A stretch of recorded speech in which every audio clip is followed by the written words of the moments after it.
All right, so we're back and ready for another deep dive.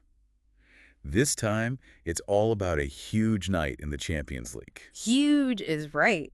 Atletico Madrid, man, they just crushed Slovan Bratislava 3-1. Yeah, they did. And that makes it, what, 10 wins in a row for them? They're on fire. Definitely on a roll. But, there's another side to this story. Oh, for sure.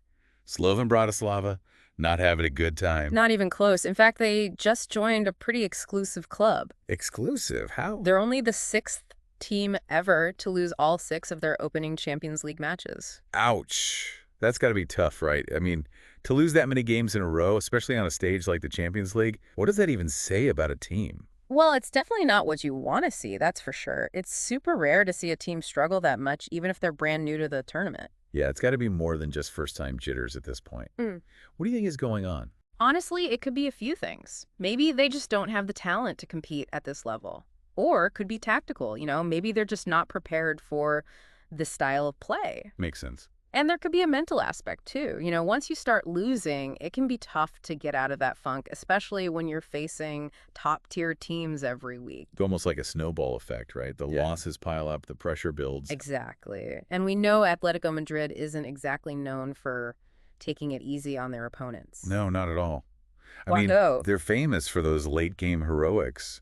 They always seem to be scoring in the final minutes. Ah, yes, the classic Simeone strategy. He's a master at wearing teams down, staying organized, and then, bam, they hit you when you least expect it. It's got to be frustrating to play against them. Just Yeah. when you think you've got them figured out, they sneak in a goal and steal the win. Exactly. It's high pressure, it's intense, but you can't argue with the results.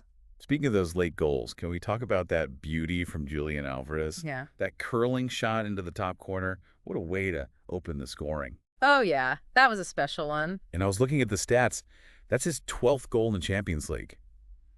I mean, the guy's a scoring machine. He really is. He's got this incredible knack for finding the back of a net. Seems like he's always in the right place at the right time. And he can create his own chances, too. Not just relying on others to set him up. Exactly. And that's what makes him so dangerous. You can't really shut him down completely. You just try to contain him as best you can. And you have to wonder, what's his ceiling? If he keeps playing like this, he could become one of the best in the world. Oh, no doubt. He's definitely one to watch for the future. And on the other side, it's interesting. Slovan Bratislava almost had a chance to tie it up early. Tigran Barseghyan, their star player, had a great look at goal. Right. But then he got injured, didn't he? What a tough break. It was. And you have to wonder, what if he hadn't gotten hurt? Could they have pulled off the upset? It's hard to say. But he's their main playmaker, their creative spark, and they definitely missed him when he went out. Yeah, it's a classic example of how one player, especially a key player like Barseghyan, can completely change the game for a team. Take him out of the equation, and their attack lost its bite. And then, boom, Atletico came right back and scored again. And what a goal it was. A real team effort on that one. Barrios, with that long pass to Llorente, who heads it perfectly to Griezmann, and he just slots it in like it's nothing. Textbook Atletico, right. Patience, precision, and a killer instinct in front of goal. And Griezmann, man, he's a master at finding those little pockets of space in the defense. He's got this sixth sense, it seems, and once he's in the box, he's so lethal. Okay, so at this point, it's looking like a done deal, right? Atletico are in total control.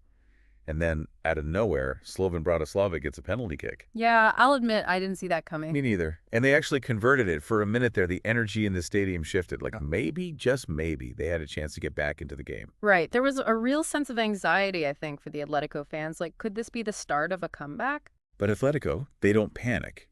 And then Griezmann, again, he steps up and scores just 5 minutes later. Ice in his veins. The guy's a true leader, a talisman for that team. I mean, he's not just scoring goals. He's scoring crucial goals. The kind of goals that calm the nerves and put the game back in their hands. Yeah, and you can tell that Simeone trusts him completely. He's the guy they look to when they need a big play. All right, so after that, things kind of settled down. Atletico didn't really push for more goals, did they? Nope, not really. I think they went into conservation mode. Which makes sense. They've got another tough match coming up against Getafe. Exactly. Simeone knows that managing his players' energy is just as important as winning any one game.